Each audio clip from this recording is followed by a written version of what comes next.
So, meron tayong pa-feedback or comment ni Mami Wegs. Ang sabi niya, maganda nga yan sa face.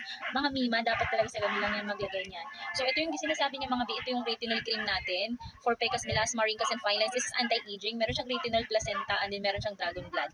Ayan guys, so maglalagay tayo. At ang sabi nga ni Madam po, good siya gamitin pag gabi. And then guys, yun nga, maganda sa face. At totoo naman talaga, at tignan nyo naman yan. Naglalagay tayo mga B, baka sabihin niyo, hindi talaga itong maganda eh. Ayun yung skin natin, wait lang, ayun natin yung pag-blend. Kasi yung mga white na to guys, ayan, yung mga bilog-bilog na yan na white, yan po yung nagbibigay ng glass skin effect sa skin natin. Kita nyo yung pinakaiba sa walang nilagay. Ayan, merong nilagay, ito hindi pa na-blend. Ayan, kita nyo yan. Ibang-iba talaga yung glow pag may nailagay ka ng retinol sa skin mo.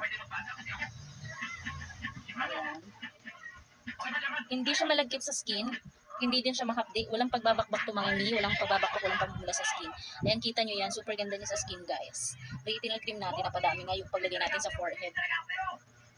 Ayan. So, totoo talaga yung sinabi ni ma'am na talagang maganda itong ating retinol.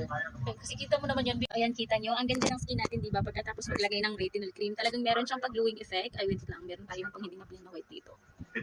So, ayan. So, gusto mag-check out ng ating retinol cream. Ha, nakasilip pa din tayo tonight. Kaya click nyo lang yung yellow basket kung gusto mag-check out. Ayan. So, gusto mag-fade yung mga pecas, melasma, wrinkles, and fine lines. Tayo na po may glowing effect po yan pagkatapos maglagay. Kaya, ano pa ba hinihintay? Check out na.